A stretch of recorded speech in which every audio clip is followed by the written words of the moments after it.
Okay.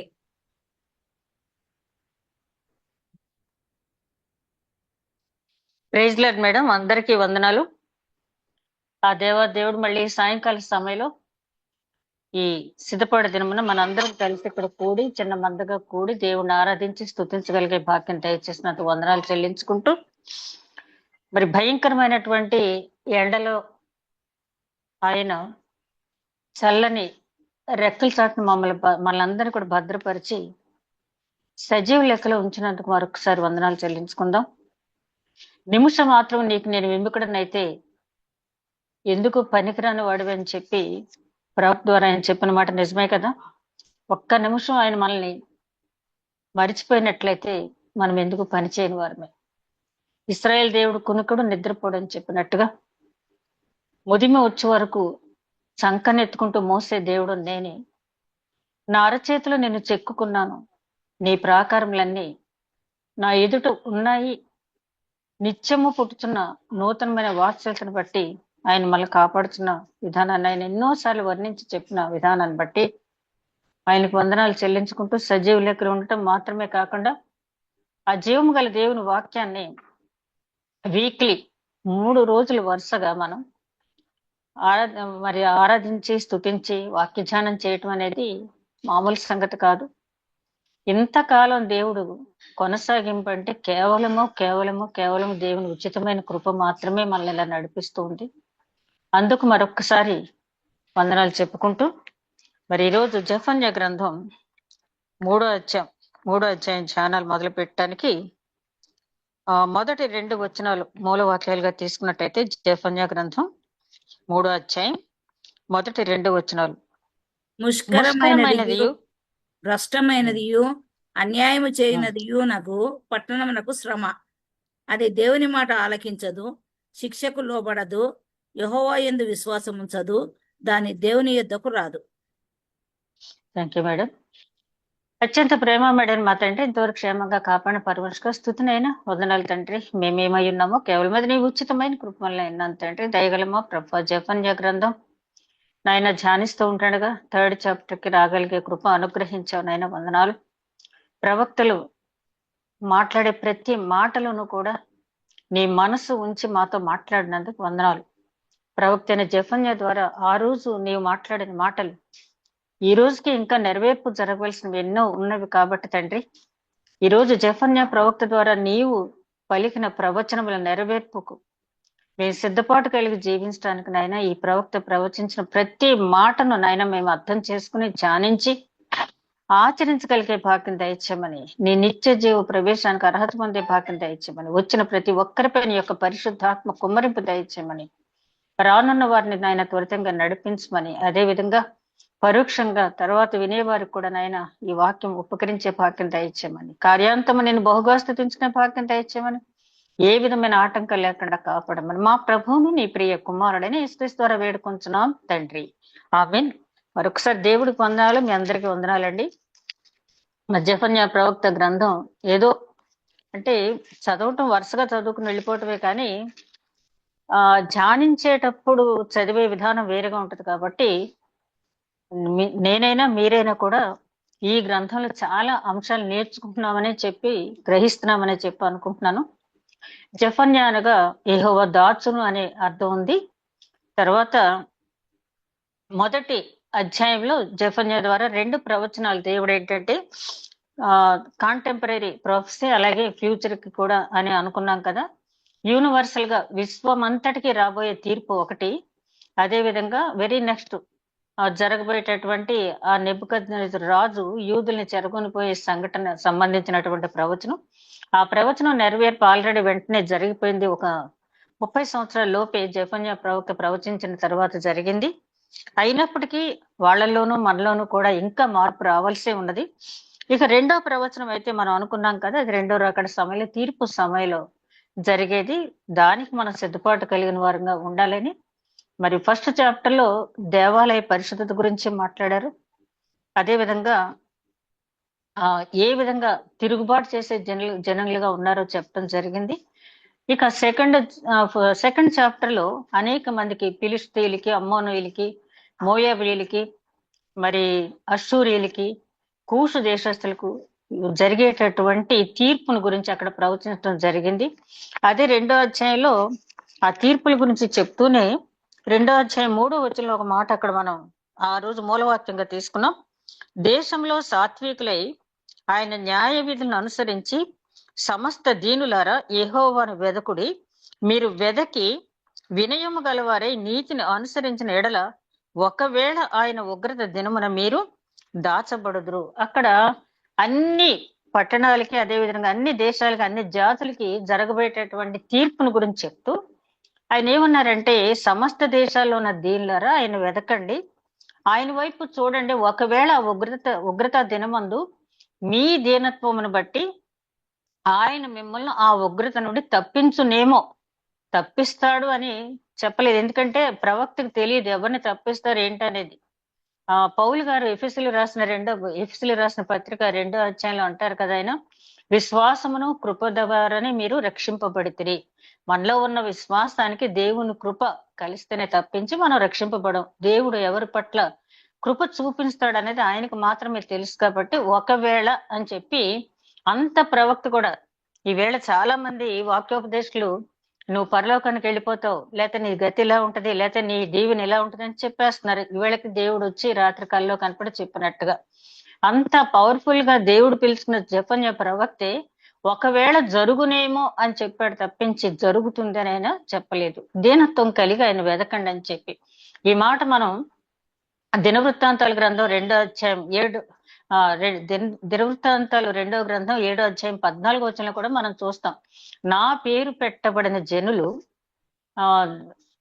తమను తాము తగ్గించుకుని ప్రార్థించి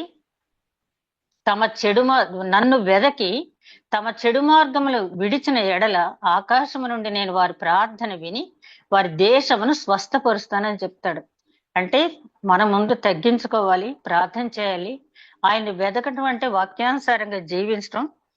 చెడు మార్గం విడిచిపెట్టినప్పుడు తప్పకుండా మన ప్రార్థన దేవుడు ఆలకిస్తాడు. చాలా మంది అంటారు ప్రార్థన చేస్తున్నామండి కానీ జవాబు రావట్లేదు. జవాబు రాకపోవటం అనేది మన యథార్థత, మన నీతిమత్వం మీద ఆధారపడి ఉంటుంది. పైకి చాలా డిప్లొమాటిక్ గా మాట్లాడుతూ లోపల చాలా క్రూరమైన ఆలోచనలు పెట్టుకుంటూ పెదవుల మీద చాలా చిరునవ్వులు చిందిస్తూ ఉండే మనుషులు ఈ రోజుల్లో చాలా డిప్లొమాటిక్ గా ఉండే జనులు మనం ఎక్కువగా చూస్తున్నాం. కానీ ఆ డిప్లొమాటిక్ నేచర్ అనేది దేవుడు కోరుకోవట్లేదు, కానీ ఈ హృదయ యథార్థత చూస్తూ ఉన్నాడు. కాబట్టి నువ్వు ప్రార్థన చేయటానికి మోకరించినప్పుడు దావీదు మహారాజు అంతటి వాడు ఏమంటాడు, నా హృదయంలో పాపం ఉన్న ఎడల దేవుడు నా ప్రార్థన ఆలకింపపోవును అంటాడు. కాబట్టి మనం ప్రార్థన చేసినప్పుడు ముందు మన స్థితిని పరిశీలించుకుని సుంకరిలాగా ఎప్పుడైతే దేవా పాపిని నన్ను కరుణించమని చెప్పి ఆయన సన్నిధిలో మనం అడిగామో, నిజంగా హృదయపూర్వకంగా అడిగినప్పుడు ఆయన వినే దేవుడు. కాబట్టి ఈ 2వ అధ్యాయం 3వ వచనంలో చాలా ప్రాముఖ్యమైనటువంటి అంశం, దీనత్వం కలిగి ఆయన వెతికితే ఒకవేళ ఉగ్రత దినమును తప్పించుకుందరేమని వారికే కాదు మనకు కూడా. ఇప్పుడు వాక్యం జానస నాకు వింటున్న ప్రతి ఒక్కరికి కూడా దేవుడు జెఫన్యా ప్రవక్త ద్వారా ఈ రోజు మనతో మాట్లాడుతున్నాడని చెప్పి మనం భావించినట్లయితే ఆత్మ విషయమై దీనత్వం మనం కలిగి ఉండాలని దేవుడు హెచ్చరిస్తూ ఉన్నాడు. ఇకపోతే 3వ అధ్యాయానికి వచ్చేటప్పటికి 3వ అధ్యాయం నేను ధ్యానిస్తూ ఉన్నప్పుడు నిజంగా 3వ అధ్యాయం అంతా కూడా యెరూషలేము పట్టణాన్ని గురించి దేవుడు మాట్లాడుతూ ఉన్నాడు. ఇక్కడ యెరూషలేము పట్టణాన్ని గురించి దేవుడికి ఉన్నటువంటి కన్సర్న్ మనందరికీ తెలుసు. ఆయన పట్టణం అది. యేసుక్రీస్తు పట్టణం ఏమంటాం మనం, కపెర్నహూము అంటాం. యెహోవా దేవుడు పట్టణం అది యెరూషలేము. ఆ పట్టణం గురించి ఆయన ఎంత వాత్సల్యత కలిగి ఉన్నాడో మనకు తెలుసు. ఎందుకంటే ఆయన యెరూషలేము జయప్రవేశం చేసేటప్పుడు కూడా యెరూషలేమా యెరూషలేమా ప్రవక్తల చంపుదానా, కోడి తన రెక్కల కింద దాచినట్టు నేను దాచాను నేను, కానీ ఇప్పుడైనను నువ్వు మారు మనసు పొందాలని చెప్పి ఇదిగో నీళ్లు నీకు విడవబడింది, ప్రభువు పేరట వచ్చువాడు స్తుతింపబడును కాకని ఆ జై జయ ధ్వనులు వినే వరకు కూడా ఇక నిన్నెవరు పట్టించుకోరని చెప్పి ఆయన చెప్పడం. అంటే కన్నీరు విడిచాడు. అక్కడ లాజరు పోయినప్పుడు కన్నీరు విడిచాడు. అలాగే యెరూషలేము పట్టణాన్ని చూచి ఆయన, అంటే జరగబోయేది ఆయనకు తెలుసు యెరూషలేము పట్టణం ఏం జరగబోతుందో కాబట్టి. అలాగే ఇక్కడ 3వ అధ్యాయం అంతా కూడా పూర్తిగా 20 వచనాలు, ఇక్కడ పూర్తిగా ఉన్న 20 వచనాలు కూడా యెరూషలేము పట్టణం గురించే చెప్పబడింది. నాకైతే ఆ 20 వచనాలు ధ్యానించినప్పుడు ఏమనిపించిందంటే, అంటే నా మనసులో ఒక డిస్ట్రిక్ట్ జడ్జి ఒక జిల్లాకు ఒక జడ్జి ఉన్నట్టయితే ఆయనకి ఒకే ఒక కుమారుడు చాలా అల్లారు ముద్దుగా పెంచి అతని మీదే తన ప్రాణం పెట్టుకుని బ్రతుకున్నటువంటి జడ్జి కుమారుడు ఆ జిల్లాలో అనేక రకాలైనటువంటి అల్లరి మూకలు ఉన్నప్పుడు, ఆ అల్లరి మూకలతో సహవాసం చేస్తూ చెడిపోతూ ఉన్నప్పుడు జడ్జి మనసులో ఏదో ఒక టైంలో నా కుమారుడు నా ఎదురుగుండా నేరస్తుడిగా నిలబడినప్పుడు నేను తప్పకుండా న్యాయ తీర్పు చెప్పాలి. అప్పుడు నేనేం చేయగలను? నా కుమారుడికి నేను చెప్పిన ఉపదేశం వినట్లేదు, ఎవరితో చెప్పించినా కూడా వినటం లేదు. చివరికి ఏమవుతుందని చెప్పి ఆయన ఆ అన్యజనుల గుంపుల్లో చాలా మందికి అప్పటికే శిక్ష విధించినా కూడా ఆ కుమారులో ఏ మాత్రమూ మార్పు రావట్లేదు. ఆ కుమారుడు గురించి ఆ తండ్రి అనుకుంటున్నాడంట, మార్పు వస్తుంది, నా కుమారుడు నేను ఇలా చూస్తాను అలా చూస్తానని చెప్పి కలలు కంటూ ఉన్నాడంట. అంటే ఇంకా ఆ మార్పు రాని కుమారుడు లాగానే యెరూషలేం పరిస్థితి ఉంది. మన పరిస్థితి కూడా దాంతో పోల్చుకున్నట్టయితే ఈ రోజు యెరూషలేంతో మాట్లాడుతున్నటువంటి దేవుడు ఆ న్యాయాధిపతి స్థానంలో కూర్చున్న ఆయన ఒకవేళ తన కుమారుడు నేను జడ్జి సీట్ లో ఉన్నప్పుడు నా కుమారుడే ఆ నేరస్తుడిగా వచ్చినట్టయితే నా పరిస్థితి ఏంటి? నా కుమారుడు నా నేరస్తుడిగా చూడకుండా నేనేం చేయాలని ఎంత తపన పడతాడు తండ్రి, అదే విధంగా తపన పడుతున్నట్టుగా మనం చూస్తాం. రెండో పోలిక కూడా మనం చూసినట్టయితే తప్పిపోయిన కుమారుడు ఉదాహరణ మనందరికీ తెలుసు, ఉపమానం. ఆ దాంట్లో తప్పిపోయిన కుమారుడు గురించి మనం ఎక్కువ ధ్యానిస్తాం, కానీ తప్పిపోని తండ్రి గురించి మనం ఎక్కువగా అంటే దాన్ని హైలైట్ చెయ్యం మనం. కానీ మనం చూసినట్టయితే తప్పిపోయిన కుమారుడు దుర్వ్యాపారం చేసి చాలా కాలం తర్వాత మారు మనసు పొంది, బుద్ధి వచ్చినప్పుడు మారు మనసు పొంది తండ్రి దగ్గరికి వచ్చాడు. తన మనసులో అనుకున్నాడు తండ్రితో అది చెప్తాను ఇది చెప్తానని, కానీ ఇంకా చెప్పకముందే తండ్రి పరిగెత్తుకుంటూ వెళ్ళి మెడ మీద పడి ముద్దు పెట్టుకున్నాడు. అంటే నా కుమారుడు తప్పకుండా వస్తాడు, ఒక రోజు నా కుమారుడిని నేను స్వీకరిస్తానని చెప్పి ఆ కుమారుడు బయటకు వెళ్ళిన దగ్గర నుంచి కూడా తండ్రి ఎట్లాగైతే ఎదురు చూస్తూ ఉన్నాడో, ఆ ప్రశస్తమైన వస్త్రాలు ధరింప చేసి ఆ ఉంగరం పెట్టి అధికార ప్రదానం చేసి ఆ కుమారుని బట్టి ఒక విందు చేయాలని ఆ తండ్రి ఎంతగా ఆశించి ఎదురు చూచాడో, అదే విధంగా యెరూషలేం పట్టణం గురించి దేవాది దేవుడైన యెహోవా దేవుడు కూడా అలాగే ఎదురు చూస్తూ ఉన్నాడు. ఒకనొక సందర్భంలో అంటాడు ఆయన, వాళ్ళకి నేను ఇచ్చిన అవకాశాన్ని బట్టి వాళ్ళు తమ దుష్క్రియలు విడిచిపెట్టి నా వైపు తిరుగుతారని నేను చూస్తున్నాను, కానీ వాళ్ళు మాత్రం ఆ చెడు మార్గాన్ని ఆ దుష్క్రియలను విడిచిపెట్టి నా వైపు తిరగటం లేదు. ఈవేళ యెరూషలేం పట్టణం గురించే కాదు కానీ ప్రపంచంలో అనేక మంది రీతిగా ఉన్నారు. ఒకవేళ ఆయన ఆశించిన రీతిలో ఇంకా మనలో ఏదైనా లోపం ఉన్నట్టయితే ఈ వాక్యం చదివినప్పుడు నిజమే నేను అంత పర్ఫెక్ట్ గా ఉన్నాను అనుకుంటాం, కానీ వాక్యమే మనకు అద్దంలా చూపిస్తూ రెండంచులు కలిగిన ఖడ్గం కాబట్టి ఆ వాక్యం ద్వారా మనం పరిశీలించుకోవాలి అని ఇక్కడ మనం గమనించినట్టయితే ఈ అధ్యాయం అంతా చదివినప్పుడు నాకు అనిపించింది, అసలు దేవుడు ప్రవక్తలు ఎందుకు పిలిచాడు?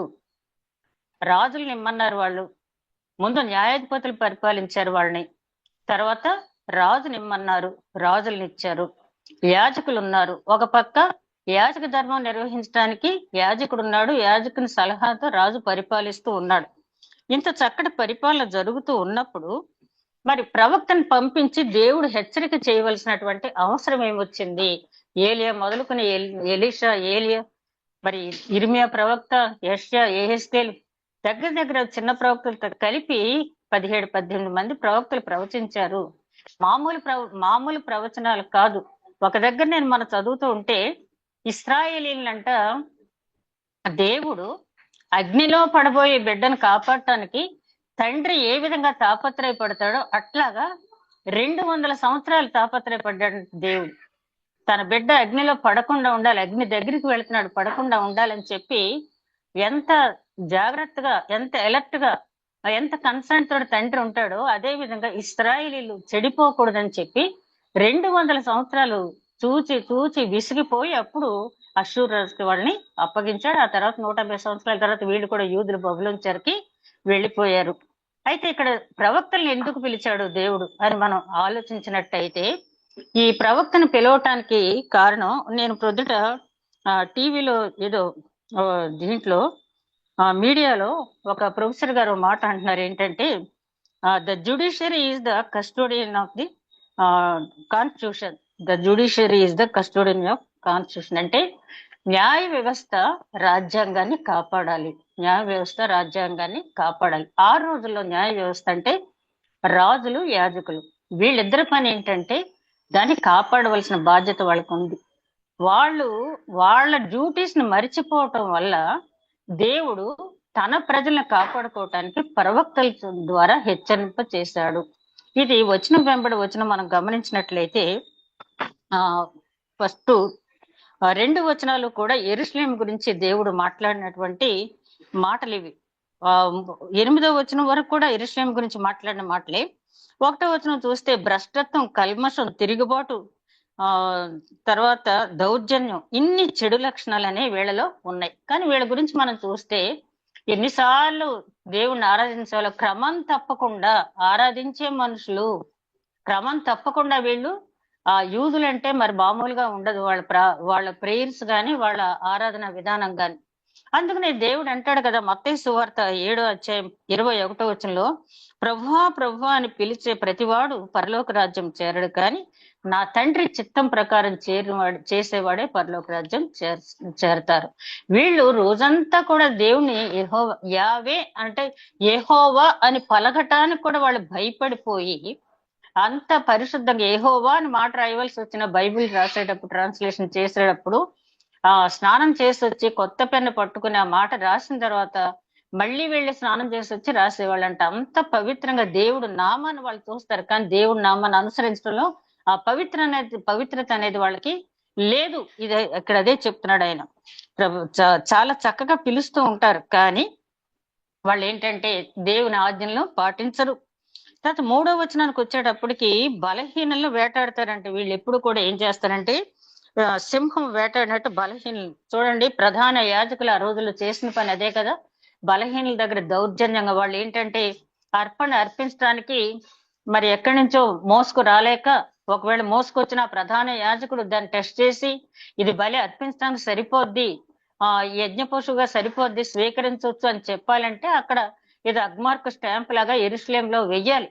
ఆ ప్రధాన యాజకుడు వేయటానికి ఎంతో కరప్షన్ ఆ రోజులోనే ఉంది. అందుకని మనం యోహాను సువార్త 2వ అధ్యాయంలో చూస్తాం కదా, నా ప్రభు ఇల్లు దొంగల గుహ చెయ్యొద్దని చెప్పి అమ్మే వాడిని గసరైన కొరడా పట్టుకుంటాడు. నా తండ్రి ఇంటిని వ్యాపారస్తులుగా చెయ్యొద్దు అంటాడు.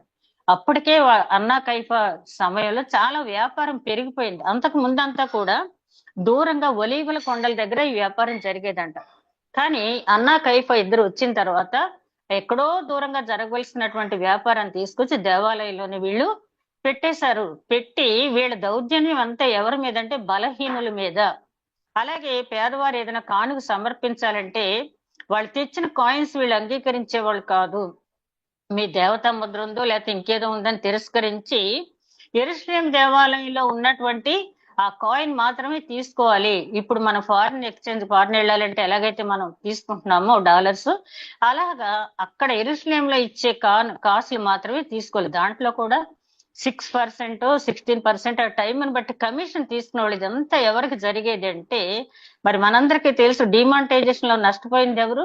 ఏమీ తెలియకుండా అమాయకంగా ఉన్న మనలాంటి వాళ్ళు నష్టపోయాం. మరి నేనంటున్న మాట కాదు, చాలా మంది అన్నమాట. డిమానిటైజేషన్ ముందే కొంతమందికి లీక్ అవటం జరిగింది. మరి 2000 నోట్స్ అన్ని కూడా ఎక్కడికెక్కడికో వెళ్ళిపోయినని చెప్పి. అలాగా పెద్దవాళ్ళు ఇప్పుడు కూడా ఎస్కేప్ అవుతూనే ఉంటారు. వీళ్ళు ఇక్కడ ఏం చేస్తున్నారంటే బలహీనుల మీద హింసించేస్తున్నారు. అప్పుడు ఉంది, ఇప్పుడు ఉంది. బలహీనలు హింసించడం అనేది ప్రతి చోట జరుగుతూనే ఉంది. మన చర్చెస్ దానికి ఎక్సెప్షన్ ఏమీ లేదు. గొప్ప వాళ్ళకి ఒక రూలు, పేదవాళ్ళకి ఒక రూల్ అనేది పైకి మాటలు అందరూ సమానం అని చెప్తున్నారు, కానీ ఇంకా అది మనం ఇంకా పాటించలే స్థితిలోనే ఉన్నాం. అందుకని యాకోబు గారు చాలా చక్కగా చెప్తారు కదా, ఒక బీదవాడు వస్తేనేమో కింద కూర్చుంటావు, నువ్వు ప్రశస్తమైన వస్త్రాలు ధరించి ఉంగరం పెట్టుకుని వచ్చినవాడు నా పక్కన కూర్చుంటావు. ఇప్పటికీ కూడా జరుగుతూనే ఉంది. ఇక 4వ వచనానికి వచ్చేటప్పటికి ఏంటంటే అబద్ధ ప్రవక్తలు వచ్చేసారంట. అసలు ప్రవక్తల కంటే అబద్ధ ప్రవక్తలు వచ్చారు. 4వ వచనం మనం ఒకసారి చూస్తే, దాని ప్రవక్తలు గప్పాలు కొట్టువారు, విశ్వాసఘాతకులు, దాని యాజకులు ధర్మశాస్త్రం నిరాకరించి ప్రతిష్ఠిత వస్తువులను అపవిత్రపరుతురు. ప్రతిష్ఠ వస్తువులు అపవిత్రపరచడం అంటే వీళ్ళేదో దాన్ని పాడు చేయటం అని కాదు. వీళ్ళ వీళ్ళ అపవిత్రులు, వీళ్ళ చేత్తో ఇచ్చే అర్పణ అది అపవిత్రత ఉంటుంది. మనం హగ్గయి గ్రంథంలో చదివాం కదా, ఒక అపవిత్రత కలిగిన వ్యక్తి ఒక పవిత్రమైన పని చేసినప్పటికీ కూడా అది అపవిత్రత ఉంటుంది అని చెప్పి. ఎందుకంటే ఒక సరిగ్గా క్లీన్ చేయనటువంటి ప్లేట్ లో పరిశుభ్రమైనటువంటి టిఫిన్ పెట్టినా, తాజా టిఫిన్ పెట్టినా అది పనికిరాదు తింటానికి. అలాగే ఒక అపవిత్రమైన వ్యక్తి దేవుని పని చేస్తా ఉంటే అది సాగదు, అది ఏదో ఒక ఆటంకం కలుగుతూనే ఉంటుంది. ఆ పని సాగాలి అంటే తప్పనిసరిగా ఆ వ్యక్తి పవిత్రుడై ఉండాలి. ఇక్కడ అదే చెప్తున్నారు, వీళ్ళు అపవిత్రులయ్యి అర్పణలు కూడా అపవిత్రం చేసేస్తున్నారు. వీళ్ళ చేతికి వచ్చిన పాపం ఆ పేదవారు వాళ్ళు తీసుకొచ్చిన అర్పణలు పవిత్రమైన అయినప్పటికీ కూడా వీళ్ళ చేతులతో అర్పించేటప్పటికి అవి అపవిత్రం అయిపోతున్నాయని చెప్పి చెప్పడం జరిగింది. తర్వాత వీళ్ళు ఇంకోటి మర్చిపోయారు ఏంటంటే, ధర్మశాస్త్రం వివరించడం అనేది మర్చిపోయారు. ధర్మశాస్త్రాన్ని వివరించే పని వీళ్ళకు ఉంది అన్న సంగతి కూడా మర్చిపోయి ఎంతసేపు వ్యాపారం, పెత్తనం చేయటం తప్పించి అసలు మా పని ఏంటి, మేము ధర్మశాస్త్రం వివరించాలనే పని మర్చిపోయారు. ద్వితీయోపదేశకాండం మనం గమనించినట్లయితే, ద్వితీయోపదేశకాండంలో 31వ అధ్యాయం మనం చూసినట్టయితే, ద్వితీయోపదేశకాండం 31వ అధ్యాయం 9 నుంచి 13 వచనాలు. ద్వితీయోపదేశకాండం మోషే ఈ ధర్మశాస్త్రం రాసి యెహోవా నిబంధన మందసమును మోయి యాజకులైన లేవీలకును ఇశ్రాయేలీయుల పెద్దలందరికీ దాన్ని అప్పగించి వారితో ఇట్లా, నేను ప్రతి 7వ సంవత్సరాంతమున అనగా నియమింపబడిన గడువు సంవత్సరమున నీ దేవుడైన యెహోవా ఏర్పరచుకున్న స్థలమందు ఇశ్రాయేలీయులందరూ ఆయన సన్నిధిని కనబడి పర్ణశాలల పండుగను ఆచరించినప్పుడు ఇశ్రాయేలీయులందరి ఎదుట ఈ ధర్మశాస్త్రం ప్రకటించి వారికి వినిపింపవలెను. మీ దేవుడైన యెహోవాకు భయపడి ఈ ధర్మశాస్త్ర వాక్యములన్నిటినీ అనుసరించి నడుచుకున్నట్లు పురుషులేమి, స్త్రీలేమి, పిల్లలేమి, నీ పురంలోనున్న పరదేశులేమి వాటిని విని నేర్చుకున్నట్టుకై అందరినీ పోగు చేయవలెను. Thank you madam. అంటే ఇశ్రాయేలీలకి మోషే ఇచ్చిన ఆజ్ఞ ఏంటంటే, ప్రతి సంవత్సరం కాకపోయినా ఒకప్పుడైతే ఎవ్రీ 3 years అక్కడ యెరూషలేముకు వెళ్ళాలి, అన్ని పండుగల్లో పాల్గొనాలి. 7 ఉత్సవాలు ఉన్నాయి మనకు, వాళ్ళకి ఇంపార్టెంట్ పండుగలు. ఆ 7 పండుగల్లో తప్పనిసరిగా యెరూషలేములో పురుషులు కనపడాలి అన్నది. చివరికి తర్వాత ద్వితీయోపదేశకాండంకి వచ్చినప్పుడు మోషే దాన్ని ఏం చెప్తాడంటే, ప్రతి 7 సంవత్సరాలకి కూడా మీరు ధర్మశాస్త్రం ఇశ్రాయేలీలకు చదివి వినిపించాలి. ప్రతి 7 సంవత్సరాలకి మీరు ఏం చేయాలంటే ధర్మశాస్త్రం చదివి వినిపించేటప్పుడు అది పర్ణశాల పండుగ ముందు జరపాలి. ఎందుకు ఆ 7వ సంవత్సరాలు దేవుడు ఎంచుకున్నాడు అంటే, ఆ 7వ సంవత్సరాన్ని భూమికి రెస్ట్ ఇమ్మన్నాడు దేవుడు. అంటే 6 సంవత్సరాలు నీవు పంట వ్యవసాయమో లేకపోతే నీ గొర్రెల పెంపకం, నీ ఉదర పోషణార్థం నువ్వు వృత్తి చేసుకో. 7వ సంవత్సరం నీ ఉదర పోషణార్థం నువ్వేవి కష్టపడద్దు. ఆ 7వ సంవత్సరం కష్టపడకపోయినా 8వ సంవత్సరం తినటానికి సరిపడా నీకు 6వ సంవత్సరాలు వచ్చేస్తుందని చెప్పి ముందుగానే సూచనగా ఇశ్రాయేలీలు ఐగుప్తు నుంచి కనాను వచ్చేటప్పుడు ఆ మన్నాన్ని సమకూర్చే విధానం, ఆ విశ్రాంతి దినం వాళ్ళు సమకూర్చుకోకపోయినా అంతకు ముందు రోజు సిద్ధపాటు దినాన్ని వాళ్ళు సమకూర్చున్నది ఆ సబ్బాతు దినాన్ని వాళ్ళు తిన్నట్టుగా మనం చూస్తాం. అదే ఇక్కడ కూడా మోషే ఏం చెప్తున్నాడంటే, ప్రతి 7 సంవత్సరాలకి మీరు పర్ణశాల పండుగ జరపండి. ఆ పర్ణశాల పండుగ ఉద్దేశం కూడా ఏంటంటే, చాలా సార్లు మనం ధ్యానించుకున్నాం, ఏదో గొంజి చెట్లు తీసుకొచ్చి అక్కడ వేసి అక్కడక్కడ వెలుతులు ఉండేలాగా, అంటే సూర్యరశ్మి మనకు పడేలాగా, సూర్యచంద్రులు మనకు, అంటే ఒకప్పుడు మన పితరులు ఈ పర్ణశాలలో నివసించారు, దేవుడు ఇప్పుడు మనల్ని దీవించినంత మంచి పురములు మనకు ఇచ్చాడని చెప్పి, ఒకవేళ మన ప్రవర్తన సరిగ్గా లేకపోతే మళ్ళీ ఇట్లాంటి జీవితానికి మనం వెళ్ళిపోతామని చెప్పి మన పిల్లలకు వివరించి చెప్పవలసినటువంటి బాధ్యత తల్లిదండ్రులకు ఉంది. ఆ తల్లిదండ్రులకు చెప్పవలసిన బాధ్యత యాజకులకు ఉంది. మోషే ధర్మశాస్త్రం చదివి వినిపించాలి అని చెప్పి ఆ పర్ణశాల పండుగలో చెప్పాలని చెప్పడం జరిగింది. ఆ తర్వాత కాలంలో కొంతకాలానికి ప్రసంగి గ్రంథం కూడా చదివి వినిపించేవారట. అయితే అసలు సంగతి ఏంటంటే, సమూయేలు రాజ్య గ్రంథం, రాజ పరిపాలన గ్రంథం అంతా రాస్తూ పెట్టాడు అక్కడ. అదే విధంగా మోషే ద్వారానేమో ధర్మశాస్త్ర గ్రంథం దేవుడు ఇచ్చాడు, 10 ఆజ్ఞలు ఇచ్చాడు.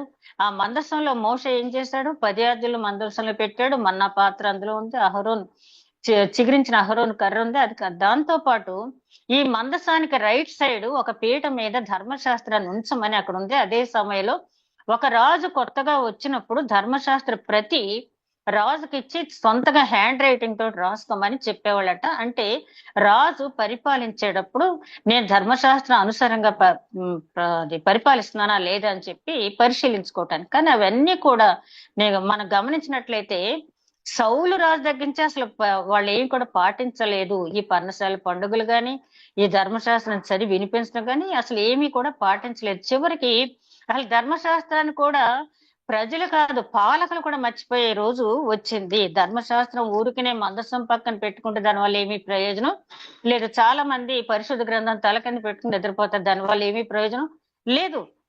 అలాగే మన పరిపాలకులు కూడా కాన్స్టిట్యూషన్ ని తల మీద పెట్టుకుని పార్లమెంట్ లో ప్రవేశించే సాంప్రదాయం కూడా మనం పెట్టారు. మరి పార్లమెంట్ లోకి వెళ్ళేటప్పుడు భారత రాజ్యాంగాన్ని తల మీద పెట్టుకుంటే సరిపోయింది. అసలు ఆ రాజ్యాంగంలో ఏముంది అనేది ఎంతమందికి తెలుసు? దాని ప్రకారం పరిపాలించాలనే స్పృహ ఎంతమందికి ఉన్నట్టయితే మన దేశం ఈ రోజు ఇలాగ ఉండదు. ఎందుకు చెప్తున్నానంటే ఇన్ని వేల సంవత్సరాల క్రితం ఏ తప్పు అయితే చేశామో ఆ తప్పే ఇప్పటికీ నవీన యుగం మరి మా దేశం వెలిగిపోతుందని చెప్పే టైంలో కూడా ఈ వెలుగు ఇదే వెలుగు మనం చూస్తూ ఉన్నాము. అంటే దేవుడు ఎందుకు చెప్పాడు ధర్మశాస్త్రం వినిపించమని అంటే ప్రజలకి తెలియాలి, పాలకులకి తెలియాలి. ప్రజలు ఒకసారి చూడండి, మీరు ఎజ్రా గ్రంథం మనం ధ్యానించేటప్పుడు చూసాం, అక్కడ ధర్మశాస్త్రం ఎజ్రా చదివేటప్పటికి గంటల తరబడి నీటి గుమ్మం ముందు నిలబడిన జనులు ఏడ్చి ఏడ్చి వాళ్ళు అయ్యో మేము ఎంత తప్పు చేసాం వాళ్ళు పశ్చాత్తాపడ్డారంటే తెలియక చేయకపోవటం కూడా యాజకులకి తప్పు. కాబట్టి దేవుడు ఈ ప్రవక్తల ద్వారా ఆయన హెచ్చరికలు అనేవి చేశాడు. అంటే అబద్ధ ప్రవక్తలు వచ్చినా వీళ్ళు ఎందుకు స్వీకరించారంటే అసలేంటో నకిలీ ఏంటో వీళ్ళకి తెలియదు, ధర్మశాస్త్రంలో ఏముందో వీళ్ళకి తెలియదు. కాబట్టి అవునేమో నిజమేనేమో అని చెప్పి ఆ అబద్ధ ప్రవక్తలు చెప్పేదాన్ని కూడా వీళ్ళు స్వీకరించారు. ఆ తర్వాత 5వ వచనాన్ని మనం చూసేటప్పటికి ఆయన న్యాయవంతుడు అని చెప్తున్నాడు. ఆయన న్యాయవంతుడు. ద్వితీయోపదేశ కాండంలో మనం చూసినట్టయితే 32వ అధ్యాయం ఒకసారి చూస్తే, ద్వితీయోపదేశ కాండం 32వ అధ్యాయం 3వ వచనం 4వ వచనం ఒకసారి చూసినట్టయితే, ద్వితీయోపదేశ కాండం 32వ అధ్యాయం 3వ వచనం 4వ వచనం ఆయన యెహోవా న్యాయవంతుడని చెప్పి ఆయన చెప్తున్నటువంటి మాటలు మనం ఒకసారి గమనించినట్లయితే ఆయన ఆశ్రయదుర్గంగా ఉన్నాడు. 4వ వచనం 32వ అధ్యాయం ద్వితీయోపదేశ కాండం 32వ అధ్యాయం 4వ వచనం ఆయన ఆశ్రయదుర్గంగా ఉన్నాడు, ఆయన కార్యము సంపూర్ణము, ఆయన చర్యలన్నీ న్యాయములు, ఆయన నిర్దోషి అయి నమ్ముకొనదగిన దేవుడు, ఆయన నీతిపరుడు యథార్థవంతుడు. మోషేతో దేవుడు ఏం చెప్తాడంటే ఇవన్నీ కూడా నువ్వు వివరించి వాళ్ళకి చెప్పమన్నప్పుడు మోషే ఏం చేస్తాడంటే 32వ అధ్యాయం ప్రారంభంలో చూస్తే, ఆకాశ మండలమా చెవియొగ్గుము, నేను మాట్లాడుదును. మోషే చెప్తున్నాడు దేవుడి గురించి, దేవుడు చేసిన కార్యాలన్నిటి గురించి చెప్పి కంఠస్థం చేయండి, మీ పిల్లలకు చెప్పండి. ఇవన్నీ కూడా దైవ కార్యాలన్నీ కూడా ఎందుకు చెప్పాలి అంటే న్యాయాధిపతుల గ్రంథం 2వ అధ్యాయం 10వ వచనంలో ఏముంటదంటే దేవుడిని తెలిసిన జనాంగం అంతా వెళ్ళిపోయారు, ఆ తర్వాత వెళ్ళిపోయింది. దేవుడిని ఎరగని జనం అంతా వచ్చారు. కాబట్టి పాప భీతి దైవ భీతి అనేది లేకుండా విచ్చలవిడిగా దేశం తయారైపోయింది అని ఉంటుంది. అంటే మన దేవుడి గురించి చెప్పకపోయినట్టయితే ఒక దేశం గాని, ఒక కుటుంబం గాని, ఒక వ్యక్తి గాని చెడిపోవటానికి అనేది అవకాశం ఉంది. చెప్పినా వినకపోతే మనం ఏమీ చేయలేం, కానీ చెప్పవలసిన బాధ్యత మనకి ఉంది. చెప్పినప్పుడు అందుకని యేసుక్రీస్తు కూడా వినగల చెవి గలవాడు వినును గాక అన్నాడు. మనం చెప్పాల్సిన బాధ్యత మనకి ఉంది. ఆ చెప్పాల్సిన బాధ్యత నుంచి రాజు తప్పుకున్నాడు, యాజకులు తప్పుకున్నారు, అసలు వాళ్ళ ధర్మశాస్త్రాన్ని మర్చిపోయారు. కాబట్టి ఆయన ఈ ప్రవక్తల్ని ఉంచడం జరిగింది. అదే విధంగా ఆయన న్యాయం చేసిన ఆయన ఏ రకంగా న్యాయం చేస్తాడు అనేది 6వ వచనంలో చెప్తున్నాడు. జెఫన్య గ్రంథం 3వ అధ్యాయం 6వ వచనం మనం గమనించినట్లయితే, నేను అన్యజనులను నిర్మూలం చేయగా వారి కోటలను పాడుగును, ఒక్కడైనా సంచరింపకుండా వారి వీధులను పాడు చేసి ఉన్నాను. మనం 2వ అధ్యాయం అంతా చదివాం కదా, ఫిలిష్తీయుల పట్టణాలు ఏ రకంగా పాడైపోయినాయో, నినివే పట్టణం ఎలా ధ్వంసం అయిపోయింది అన్ని చూసాం కదా. వాటి గురించే చెప్తున్నారు. జనము లేకుండా వాటి యందు ఎవరినో కాపురం ఉండకుండా చేతును, వారి పట్టణములను లయపరిచినను కాపురం ఉండకుండాను వారి పట్టణములను లయపరిచిన వాడని నేనే. నినివే పట్టణం గురించి అక్కడ ఏం చెప్పబడింది 2వ అధ్యాయంలో? ఆ, ఏదో బాతులు లేకపోతే ఇంకే వన్యమృగాలు ఆ పట్టణంలో నివాసం చేస్తాయి, కానీ జనం మాత్రం అక్కడ కనపడరని చెప్పి నినివే పట్టణం గురించి చెప్పబడింది. అక్కడ అమ్మోనీయులు, ఫిలిష్తీయులు, అష్షూరీయులు వీళ్ళందరి గురించి చెప్పబడిన మాట ఒక్కసారి కూడా మనం మన పరిస్థితి ఏంటి? ఒకవేళ దేవుడు తీర్పు తీర్చినయి ఉంటే, అమ్మోనీయులకేమో సహోదర ప్రేమ లేదు, ఫిలిష్తీయులేమో శరీరాన్ని ఆస్పదం చేసుకుని జీవించిన వారు, నినివే పట్టణస్థులేమో గర్వం. ఈ 4 లక్షణాలు మనలో ఉన్నాయేమో ఒకసారి మనం 2వ అధ్యాయంలో కూడా మనం జ్ఞాపకం చేసుకున్నాం. కాబట్టి ఎన్నిసార్లు జ్ఞాపకం చేసుకున్నా, రోజు జ్ఞాపకం చేసుకోవాల్సిన వారిని మనం. తర్వాత 7వ వచనానికి వచ్చేటప్పటికి ఆయన అంటాడు, దాని విషయమై నా నిర్ణయం అంత చొప్పున మీ నివాస స్థలమును సర్వనాశనము కాకుండానట్లు నా యందు భయభక్తులు కలిగి శిక్షకు లోబడుతున్న నేను అనుకుంటుని, కానీ వారు దుష్క్రియలు చేయుటయందు అత్యాశ గలవారి ఐరి. కాబట్టి యెహోవా సెలవిచ్చిన వాక్కు ఏదనగా, నా కొరకు కనిపెట్టుడి, నేను లేచి ఎరపట్టుకున్న దినము కొరకు కనిపెట్టి ఉండి, నా ఉగ్రతను నా కోపాగ్ని అంతటిని వారి మీద కుమ్మరించుటకై అన్య జనులను పోగు చేయుటకును గుంపులు గుంపులుగా రాజ్యములను సమకూర్చుటకును నేను నిశ్చయించుకుంటుని. నా రోషాగ్ని చేత భూమి అంతయు కాలిపోవును. 8వ అధ్యాయం వరకు చెప్పింది ఏంటంటే, యెరూషలేం పట్టణస్థులో ఉన్నటువంటి చెడు, అదే విధంగా హెచ్చరిక, ఇక మీరు నా మాట వినకపోతే జరిగేది ఏంటనేది 8వ వచనం వరకు కూడా ఆయన చెప్పాడు. ఏ మాత్రము కూడా దాపరికం లేకుండా మీకు నేను అవకాశం ఇచ్చాను, చాలా అవకాశం ఇచ్చాను, అన్య జనుల కోటలు పాడు చేశాను. ఒక టీచరు క్లాస్ లో ఏం చేస్తారంటే, బాగా అల్లరి చేసేవాడిని ఒక దెబ్బ కొడతారు. కొట్టినప్పుడు పక్కన ఉన్నటువంటి మంచి గుడ్ స్టూడెంట్ వెంటనే తన తప్పు తెలుసుకుని సైలెంట్ గా ఉంటాడని కొడతారు. అలా కాకుండా వాడిని కొట్టాను నన్ను కొట్టనుకుంటే వీడికి కూడా తగులుతాయి. అందుకని బుద్ధిమంతుడు దండింపగా చూచి నీతిమంతుడు తన జీవితాన్ని సరిచేసుకోవాలంటాడు సామెతల గ్రంథకర్త. అదే ఇక్కడ చెప్తున్నాడు ఏంటంటే, ఇన్ని పట్టణాలు పాడు చేసినా కూడా మీ గురించే ఎన్నోసార్లు యాకోబు నీ గురించి నేను జనములను అప్పగిస్తాను అంటాడు. ఆయన ఎంత ప్రేమ గలవాడంటే, నిర్గమకాండం 19వ అధ్యాయంలో మీరు నా స్వకీయ సంపాద్యంగా ఎన్నుకున్నాను అంటాడు. మరొక చోట ఏమంటాడంటే, మీరు అల్పజనమే కదా, ప్రపంచంలో ఉన్న వాళ్ళలో మీరు అల్పజనమే కదా, అయినా నాకు కావాలని మిమ్మల్ని ఎన్నుకున్నాను అంటాడు. ఇంకో చోట ఏమంటాడంటే, అబద్ధమాడనేని పిల్లలని నేను మిమ్మల్ని ఎన్నుకున్నాను అంటాడు. కానీ అబద్ధం మొదట్లోనే ఏదేని తోటలోనే ప్రవేశించేస్తుంది కదా. కాబట్టి 8వ వచనం వరకు కూడా యెరూషలేంకి కలగబోయేటటువంటి ఆ శ్రమ గురించి ఆయన చెప్తున్నాడు. అదే సమయంలో యెరూషలేంని ఆయన ఎంత ప్రేమించాడో కూడా 8వ వచనం వరకు మనం అర్థం చేసుకోవాల్సిన బాధ్యత ఉంది. ఇక 9వ వచనం నుంచి మనం గమనించినట్టు, మేడం చదవండి 9వ వచనం నుంచి, జెఫన్యా గ్రంథం 3వ అధ్యాయం. అప్పుడు జనులందరూ యెహోవా నామమును బట్టి ఏకమనస్కులై ఆయనను సేవించినట్లు నేను వారికి పవిత్రమైన పెదవులనిచ్చేదను. చెదరిపోయిన వారై నాకు ప్రార్థన చేయు నా జనులు కూషు దేశపు నదుల అవతల నుండి నాకు నైవేద్యంగా తీసుకొని రాబడుదురు. ఆ దినమున నీ గర్వమును బట్టి సంతోషించు వారిని నీలో నుండి నేను వెళ్ళగొట్టుదును.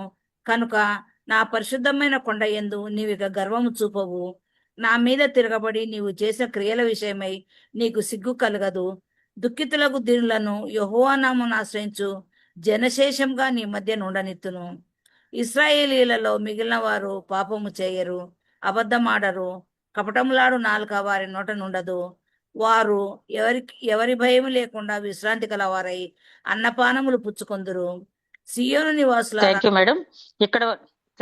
ఇక్కడ వరకు చెప్పింది ఏంటంటే, ఆయన ఇక యెరూషలేంతో మాట్లాడుతూ ఉన్నాడు. 8వ వచనం వరకు కూడా యెరూషలేం స్థితిగతులను వివరించి, వాళ్ళు భ్రష్టులు అయిపోయారు, తిరుగుబాటుదారులు అయ్యారు, దౌర్జన్యం చేసేవారని చెప్పి వాళ్ళు మారటానికి నేను టైం ఇచ్చాను, వారు మారితే సరే, లేకపోతే అన్యజనులతో పాటు వాళ్ళు శిక్ష అనుభవించాలని చెప్పిన తర్వాత మళ్ళీ ఆయన ఏమంటున్నాడంటే, నీ క్రియలు మార్చుకుని, నీ దుష్క్రియలు మార్చుకుని నా వైపు తిరుగుతాం అనుకున్నాను, కానీ దుష్ట క్రియలు చేయటల వారు అత్యాశ గలవారై, అత్యాశ దురాశ కూడా కాదు, అత్యాశ గలవారై, మంచి పనులు చేయటానికి కాదు, దుష్ట క్రియలు చేయటానికి అత్యాశ కలిగిన వారై ఉన్నారంట.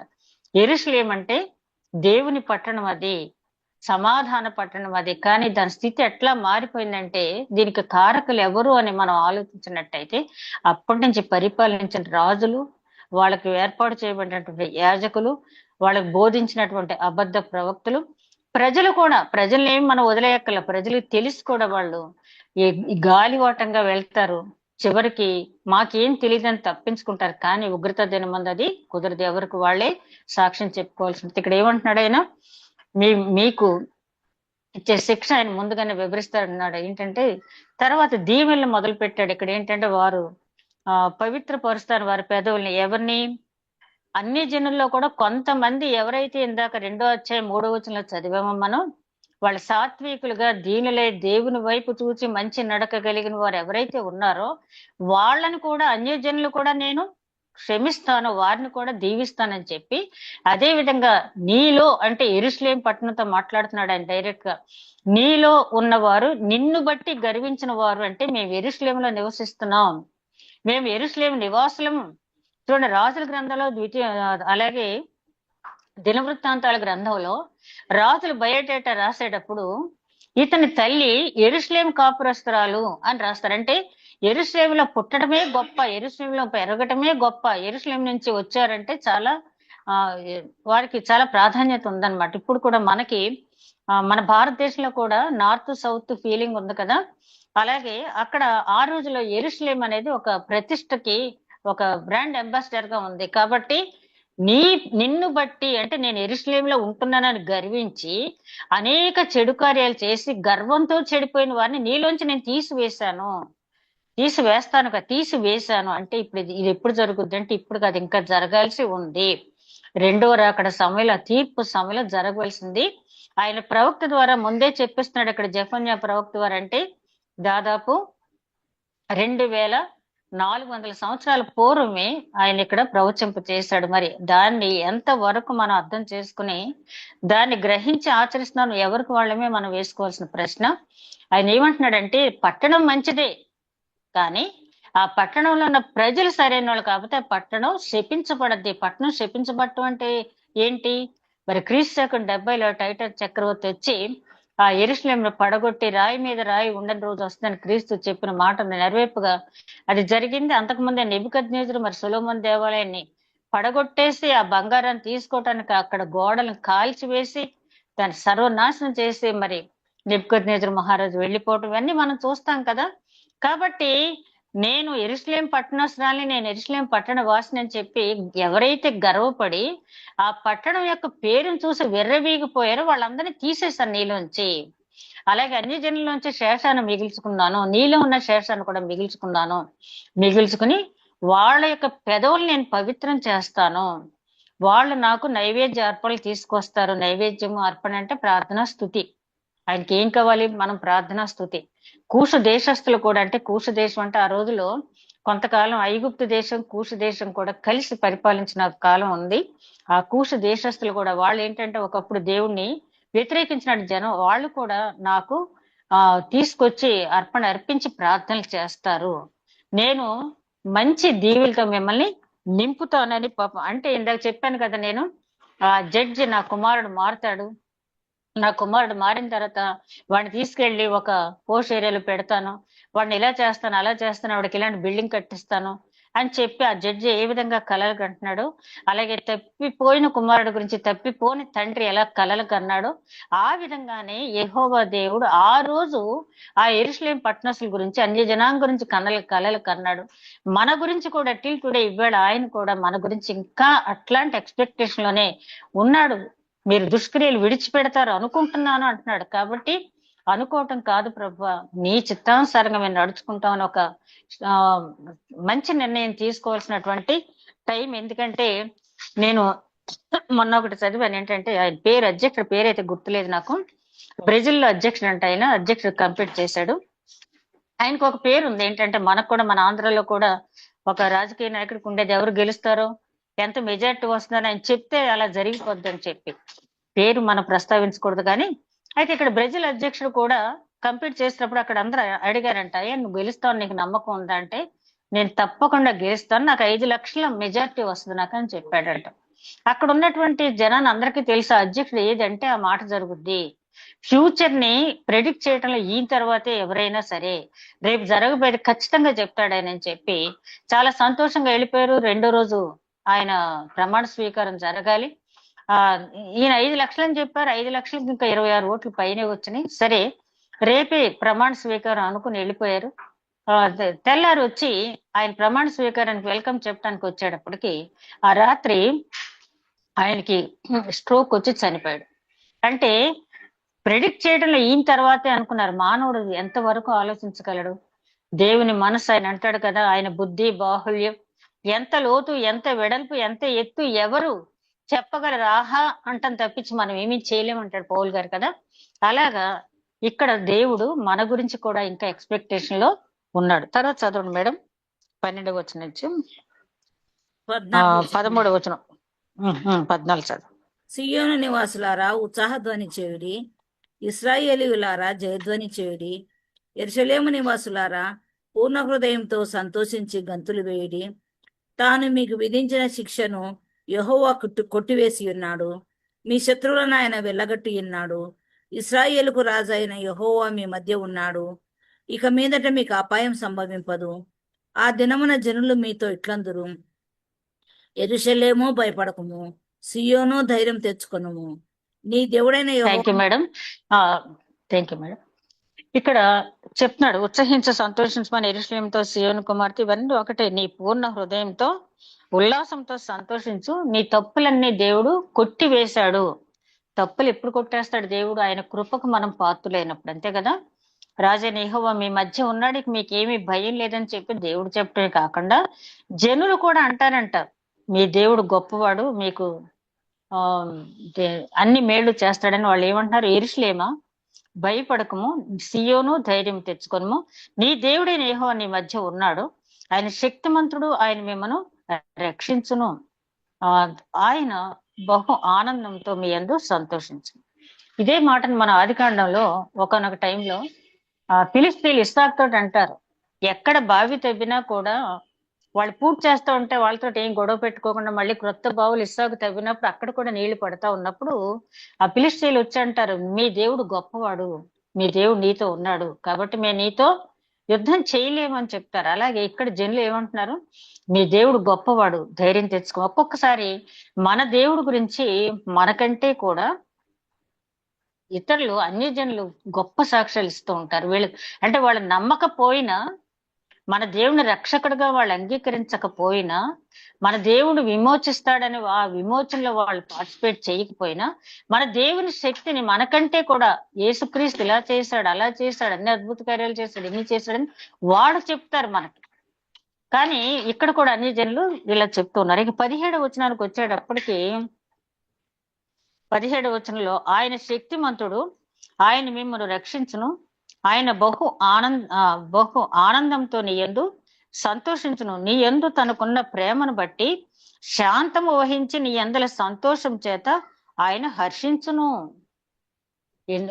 ఈ మాటని పేతురు రాసిన 2వ పత్రికలో పేతురు గారు అంటారు, చాలా మంది రెండో రాకడ ఇప్పుడు జరుగుద్ది అప్పుడు జరుగుద్ది అన్నారు, కానీ మనం చూసినట్టయితే మన చిన్నప్పటి నుంచి అంటూనే ఉన్నారు, కానీ ఆ రెండో రాకడ అనేది జరగలేదు అన్నప్పుడు పేతురు గారు ఏమంటారంటే, అంతటా అందరూ మారు మనసు పొందాలని చెప్పి దేవుడు దీర్ఘశాంతం వహిస్తూ ఉన్నాడు.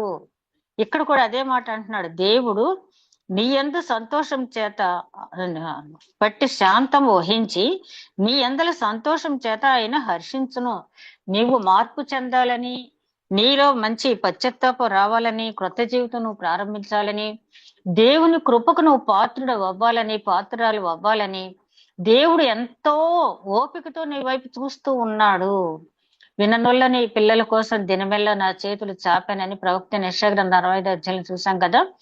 ఆయన ఎంత శాంతంతో చూస్తూ ఉన్నాడు. ఎందుకంటే నీలో వచ్చిన పూర్తి మార్పు పట్టంటే నీలో నాలో అందరిలో ఆయన బిడ్డలు ఎవరైతే ఉన్నారో ఆయన ప్రతిష్ఠించుకున్న వారిని ఆయన కాపాడునని చెప్పి ఈ జెఫన్యా గ్రంథంలోనే ఉంది.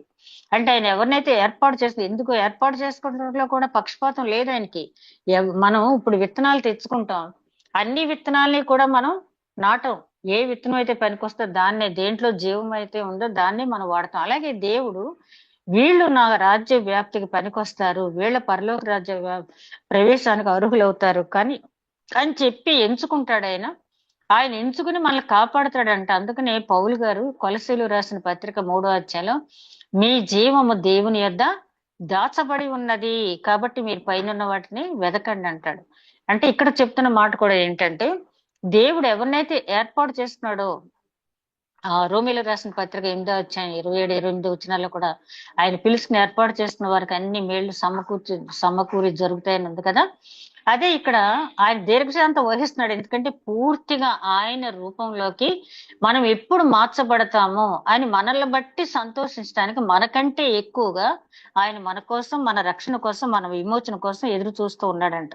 ఈ 17వ వచనాల గురించి ఒక భక్తుడు ఏం రాశాడంటే, ఒక బిడ్డను తల్లి ఒడిలో పడుకోబెట్టుకుని జోలపాటు పాడుతూ కొన్ని విషయాలు వివరిస్తూ తల నిమురుతూ కొన్ని విషయాలు వివరిస్తూ ఉన్నప్పుడు ఆ తల్లి పొందే ఆనందం ఎంతగా ఉంటుందో, తన బిడ్డను ఒళ్ళో పడుకోబెట్టుకుని మంచి విషయాలు బోధించేటప్పుడు ఆ తండ్రి గాని ఆ తల్లి గాని ఎంతగా ఆనందిస్తాడో, దేవుడు కూడా ఈ మాటలు చెప్పేటప్పుడు తన బిడ్డల గురించి అదే ఆనందం పొందుతూ ఉన్నాడంట.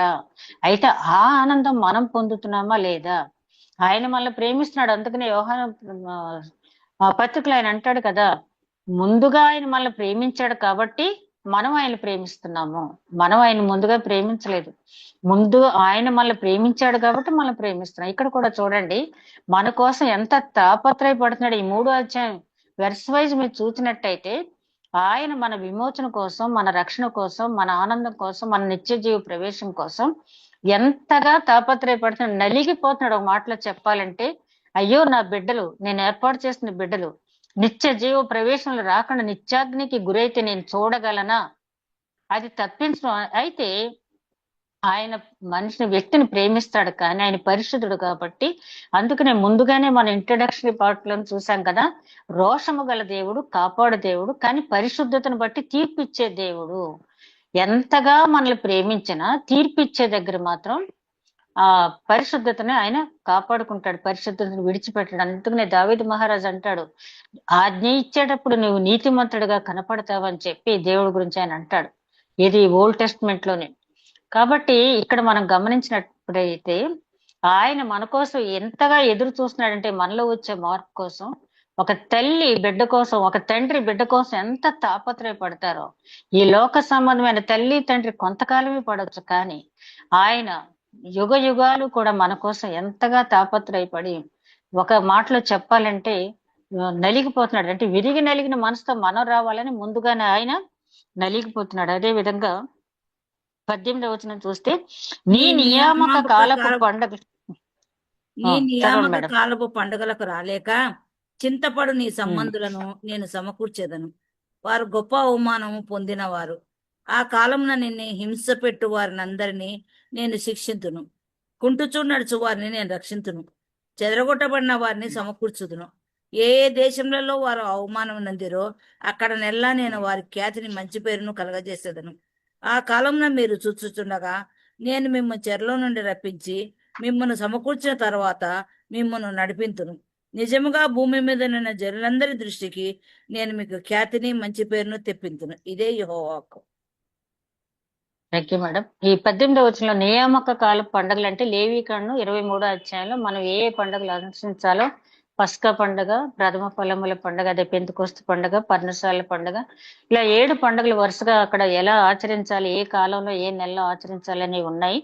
ఇప్పుడు ఆ 7 పండుగలు మనం ఆచరించకపోయినా దాని వెనక ఒక అర్థం ఉంది, ఎందుకు మనం ఆచరించాలని మన తర్వాత ఎప్పుడైనా అవకాశం ఉంటే పండుగల గురించి ధ్యానించుకున్నప్పుడు దేవుడు ఎందుకు వాటిని మనకి సెలబ్రేట్ చేసుకోవాలని చెప్పాడు అనేది.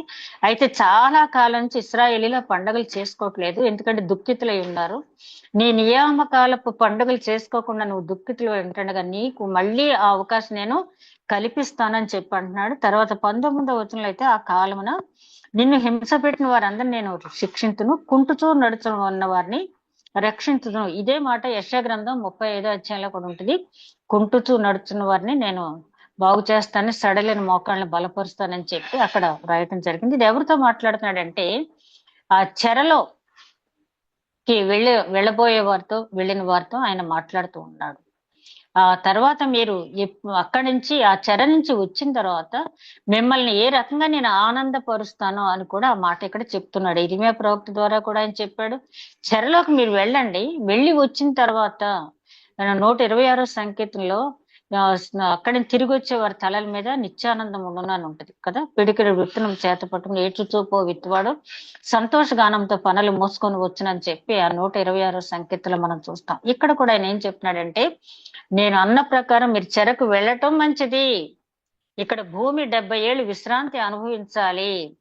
ఆ 70 ఏళ్ళ తర్వాత మీరు ఊహించని రీతిలో మిమ్మల్ని నేను బలపరుస్తాను. ఇది యెషయా గ్రంథం 35 అధ్యాయంతో మనం చూడొచ్చు. ఇక 20వ వచనంలోకి వచ్చేటప్పటికి జాతిని మంచి పేరును కలుగజేసేదను. ఆ కాలమున మీరు చూచుచుండగా నేను మిమ్మను చెరలో నుండి రప్పించి మిమ్మను సమకూర్చిన తరువాత మిమ్మను నడిపింతును. నిజముగా భూమి మీద నున్న జనులందరి దృష్టికి నేను మీకు ఖ్యాతిని మంచి పేరును తెప్పింతును. ఇదే యెహోవా. ఈ మాటలన్నీ మనం ఎక్కడ చూస్తామంటే మళ్ళీ జకర్యా గ్రంథంలో ఇవే వాక్యాలు ఉంటాయి. అంటే వచ్చిన తర్వాత మిమ్మల్ని ఏ రకంగా నేను సంతోష పెడతానని. ఈ జెఫన్యా గ్రంథం అంతా కూడా మనం చూసినప్పుడు ఆయన ఎక్కువగా సమకూర్చే దేవుడుగా చూపిస్తున్నాడు. ఇక్కడ ప్రవక్త జెఫన్యా ప్రవక్త దేవుణ్ణి సమకూర్చే దేవుడు అంటే, సమకూర్చడం అంటే అన్ని జనులు విధించే శిక్ష విధించి వాళ్ళలో మంచి వారిని తీసి పక్కన పెడుతున్నాడు. అలాగే యెరూషలేము నివాసులైనంత మాత్రాన గర్విష్ఠుల్ని అహంకారులు వీళ్ళందరినీ పక్కకు తీసేసి ఎవరైతే దేన మనసు కలిగి దేవుణ్ణి వెతుకుతారో, దేవుని వైపు చూస్తూ విమోచన కోసం ఆశిస్తూ ఉన్నారో వాళ్ళని వీళ్ళందరినీ సమకూరుస్తున్నాను అంటున్నాడు. పవిత్రమైన పెదవులు ఇస్తానంటున్నాడు. పవిత్రమైన పెదవులతో మీరు ప్రార్థన చేస్తారా, ప్రార్థన నేను అంగీకరిస్తానని చెప్తున్నాడు. అదేవిధంగా ఎవరైతే మిమ్మల్ని శిక్షించారో, హింసించారో వాళ్ళని నేను శిక్షిస్తానని చెప్తున్నాడు. ఎవరైతే సడలే మోకాళ్ళు కలిగి ఉన్నారో వాళ్ళని నేను బాగు చేస్తానంటున్నాడు. ఎవరైతే మరి మిమ్మల్ని ఈ 20వ వచనంలో ఖ్యాతి కలుగు చేస్తారంటే, మీరు అవమానం పాలయ్యారు, చెరకు వెళ్ళి అవమానం పాలయ్యారు, ఎంత అవమానం పొందారో అంతకు రెట్టింపు ఖ్యాతిని మీకు నేను తీసుకొచ్చి ఇస్తానని చెప్పి ఆయన చెప్పడం అనేది జరుగుతుంది. కాబట్టి మనం ఇక్కడ ఆలోచించవలసింది ఏంటంటే,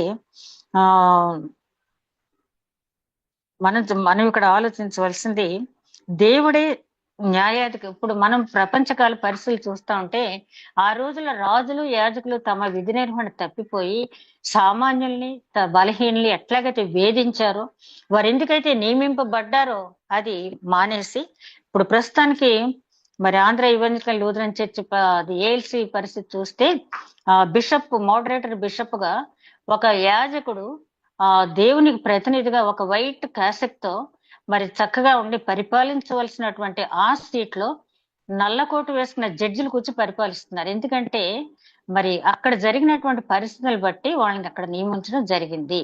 అదే విధంగా ఇక్కడ ధర్మశాస్త్రాన్ని అనుసరించవలసినటువంటి యాజకులు, రాజులు కూడా తమ మార్గం తప్పిపోయి తమ విధి నిర్వహణ గురించి మర్చిపోవటం వల్ల ప్రవక్తలను పంపించాడు. ఇప్పుడు ప్రపంచంలో ఉన్న పరిస్థితులు కూడా మనం చూసినట్టయితే చాలా మంది గందరగోళం పడుతున్నది ఏంటంటే, తీర్పులు చెప్పవలసిన న్యాయ వ్యవస్థ బలహీనపడుతూ ఉంది, సామాన్యులకు న్యాయం జరగట్లేదు, న్యాయం కోసం సామాన్యులు ఎక్కడికి వెళతారు అనే గందరగోళ పరిస్థితికి మన దేశం, మిగతా దేశాల్లో ఎలా ఉందో నాకైతే తెలీదు, మన దేశ పరిస్థితి ప్రపంచంలో ఇంచుమించు అలాగే ఉండవచ్చు. ఇంకెవరు మాకు న్యాయం చేస్తారని ఎప్పుడైతే ప్రజలు చూస్తారో అప్పుడు దేవుడు కల్పించుకుంటాడు. మనం ఎదురు చూసేది ఆ భౌతికపరమైన యుద్ధంలో జయమని కాదు, కానీ ఆధ్యాత్మిక సంబంధమైన పోరాటంలో కూడా మనం గెలవాలి. ఆ నిత్యరాజ్య ప్రవేశానికి దేవుడే కల్పించుకుంటాడు. ప్రస్తుత కాల పరిస్థితుల్లో క్రైస్తవుల మీద జరుగుతున్నటువంటి దాడులు, హింసలు అన్ని చూస్తూ ఉంటే చాలా మంది ఎవరికి చెప్పుకుంటాం? మనం ఎక్కడికి వెళ్ళినా న్యాయం అనేది మనకు జరగట్లేదు అన్నప్పుడు, ఇక్కడ ఎలాగైతే దేవుడు కల్పించుకుని నేను మిమ్మల్ని పవిత్రపరుస్తాను, మీ సడలేని మోకాళ్ళు నేను బలపరుస్తాను, మీకు ఖ్యాతిని తెస్తానని చెప్పి ఆనాడు జెఫన్యా ప్రవక్త చేత ఆ యూదులకు చెప్పించిన దేవుడు ఈవేళ నీతో మాతో అందరితో మాట్లాడుతున్నాడు. భయపడకు కుమారి, సియోను కుమారి, ఉత్సాహ ధ్వని చేయి, నేనున్నాను, నీకు నీ మధ్య నేనున్నాను. కొంతకాలం ఈ శ్రమైన ఈ వేదనైనా దేవుడు కల్పించుకుంటాడు తప్పకుండా. ఆయన న్యాయవంతుడు, చూస్తూ ఊరుకునే దేవుడు కాదు, ఆయన తప్పకుండా కల్పించుకుంటాడు. కానీ మనం చేయవలసింది ఏంటంటే ఆత్మ విషయమే దీనత్వం కలిగి ఎప్పటికప్పుడు మన జీవితాన్ని పరిశీలించుకుంటూ, ఆత్మ విషయమే దీని లేని వారు ధన్యులు, పరలోక రాజ్యం వారిది అని చెప్పిన ప్రకారం ఆ పరలోక రాజ్య భాగ్యాన్ని మనం స్వతంత్రించుకోవటానికి ఆత్మ విషయమే దీనిలై ఉందాం. మరి ప్రవక్త అయిన జెఫన్యా ఎంతో కష్టపడి తన ప్రాణాన్ని కూడా తెగించి ఈ ప్రవచనాలు చెప్పడం జరిగింది. నేను ఇంట్రడక్టరీ పార్ట్ లో గుర్తు చేశాను కదా, రిబ్లా అనే ప్రాంతంలో ఆయనతో పాటు ఉన్న వారిని కూడా శిరచ్ఛేదనం చేసేసారంటే హతసాక్షి అయిపోయాడు ఆయన అప్పుడే. అంటే తన ప్రాణాలను కూడా తెగించి ప్రవచనాలు మనకి ఇచ్చాడు. వాళ్ళకే కాదు మనకు కూడా ఇచ్చాడు. కాబట్టి ఆ ప్రాణానికి యేసుక్రీస్తు అంతకంటే గొప్ప బలిదానం మన కోసం చేశాడు. కాబట్టి ఇట్లాంటివన్నీ మనం మనసులో ఉంచుకుని మరి వాళ్ళని అది తారుతో అంటించేసి కాల్ చేస్తున్నా కూడా బైబిల్ని మనకు తర్జుమా చేసి ఆ పరిశుద్ధ గ్రంథం మన చేతిలో పెట్టిన మహనీయులు ఉన్నారు. వీళ్ళందరి త్యాగం ఊరికనే పోకుండా మనం ఇప్పటికైనా మించిపోయింది లేదు. ఇదే అనుకూల సమయం, ఇదే రక్షణ దినం. మన జీవితాలను మనం పరిశీలించుకుందాం. నిత్యరాజ్య ప్రవేశానికి ఆయన కృపను వేడుకుందాం. అట్టి నడిపింపు దేవుడు మనకి అనుగ్రహించను గాక. దయగల మా ప్రభు ధ్యానించిన వాక్యం నూరంతలుగా ఫలింపు చేయమని కార్యాంతమున నేను స్తుతించుకునే భాగ్యం మాకు అనుగ్రహించినందుకు వందనాలు చెల్లించుకుంటూ మా ప్రభువును నీ ప్రియ కుమారుడైన యేసుక్రీస్తు ద్వారా వేడుకుంటున్నాం తండ్రి. ఆమేన్.